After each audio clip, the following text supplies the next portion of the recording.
morning, everyone. Hello, I said good morning.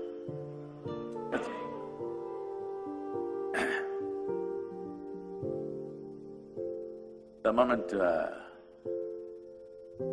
we are born as human beings, life has become very complicated. If you had come here like any other creature on this planet, stomach full, life settled. Once you come here as a human being, stomach empty, only one problem. Stomach full, 100 problems. Because what you call as human is not going to be settled by fulfilling your survival needs. If you had come like any other creature, survival would fulfill your life. Eating, sleeping, reproducing, dying one day would be a complete process. Once you come as a human being, all these things you have to do, but only when survival is in question, it means something to you.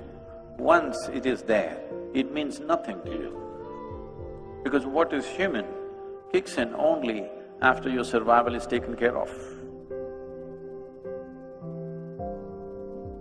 So, what is this whole thing?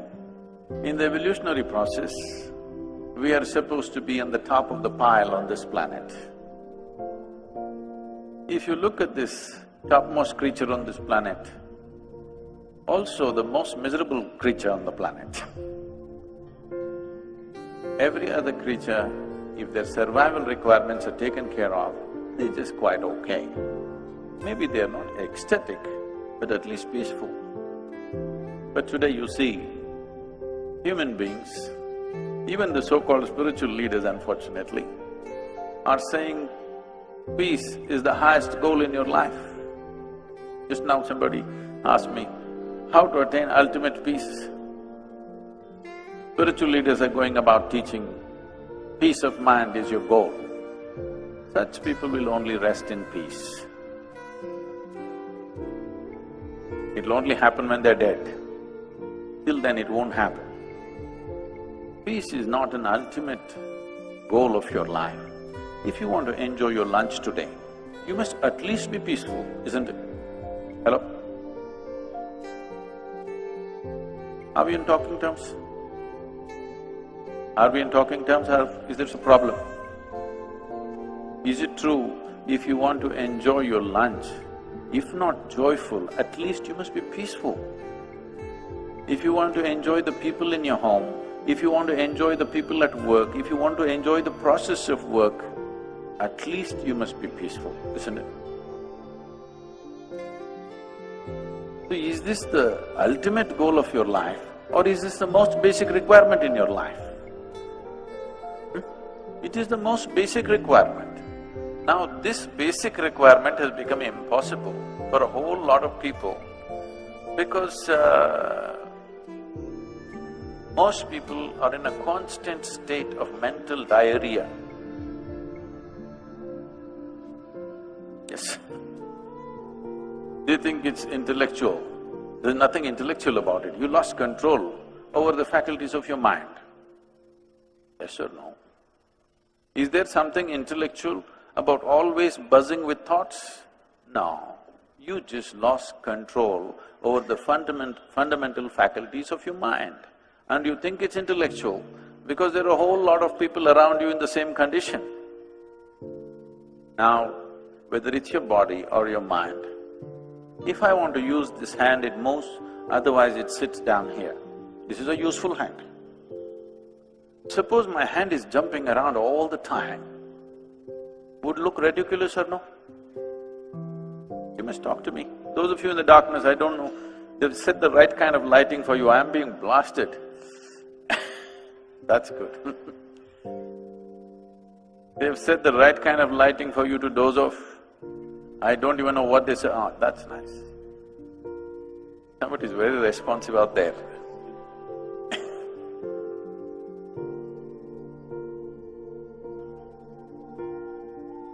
Now, would this not be ridiculous if your body started doing its own things without your permission? Yes. Is it not equally ridiculous that your mind is doing things without your permission? Your only comfort is others cannot see you, but now you're lit up. Sitting in the darkness of your mind, you think others cannot see it. No, if they pay enough attention, they can see it. Yes? So, if we want to live a sensible life, forget about a spiritual life, forget about some phenomenal life. If we want to live a sensible life, at least being peaceful and joyful is a basic requirement, isn't it? To just live sensibly, I'm saying, not to live some phenomenal life. But that is not happening to over 90% of the humanity because we have taken wrong steps and we think we can fix it by fixing the whole world.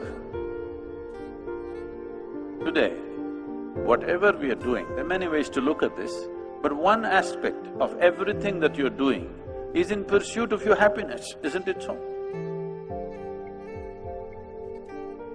See, first we must decide here, who is the yogi, all right? If you think you can just stare at me like this, I have a very long practice. I can sit like this for the next 2 hours without batting an eyelid. Hello? We're talking, all right? Is it true that if your body and your mind took instructions from you, naturally you would create utmost pleasantness for yourself? Yes or no? If unpleasantness is happening, obviously your body and your mind not taking instructions from you. This out-of-control state, you're giving it all kinds of names. If you are given a choice for yourself, pleasantness would be the choice, highest level of pleasantness, isn't it? What you want for your neighbor may be debatable, but what you want for yourself is clear, isn't it? Pleasantness means what? If you're pleasant in your body, we call this health. If it becomes very pleasant, we call it pleasure. If you're pleasant in your mind, we call this peace. If you become very pleasant, we call it joy. If you become pleasant in your emotion, we call this love. If you become very pleasant, we call it compassion. If you become pleasant in your very life energies, we call this blissfulness. If you become very pleasant, we call it ecstasy. If your surroundings become pleasant, we call this success. This is all you're looking for in your life, isn't it so? You want your insides pleasant, you want your outsides pleasant. Organizing outside pleasantness needs a certain amount of skill, certain amount of cooperation from many people around you. There are many forces in the outside situation. You must have the skill to get the cooperation of… If you can keep the cameras down, please, those of you who are on… You want to look at me through your third eye, you can do it, but not an apple eye, okay?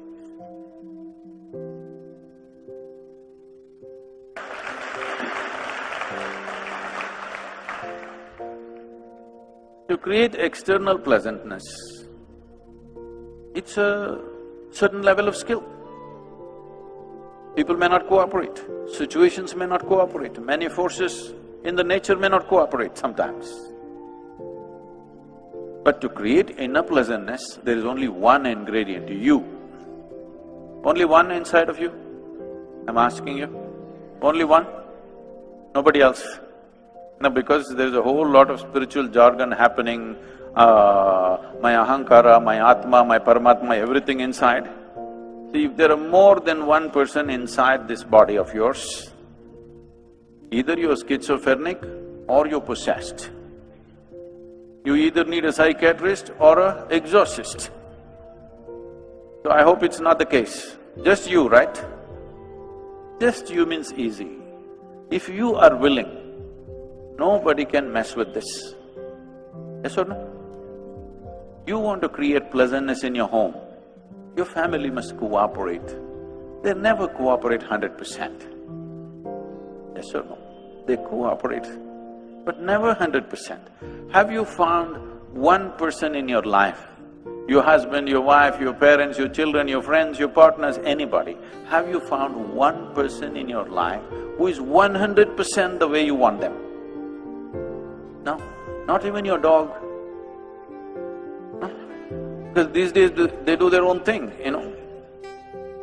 Not one person in the world happens 100% the way you want them. But that is not the problem. Nobody has happened 100% the way you want them. It doesn't matter. Nobody ever happens 100% the way you want them. Even if there are just two people in the family, it never happens 100% your way. You should not expect that. If it's happening 51% your way, you have the controlling stake. Just shoot for 51%. If you shoot for 100%, nobody will live with you. Yes or no? If 100% your way, nobody is going to live with you. 51% your way is a good ambition. If you achieve that, you're doing great. But within you, only one ingredient, just you. This person must happen your way, isn't it? Yes or no? This one person must happen your way. If this person does not happen your way, you're a lost case.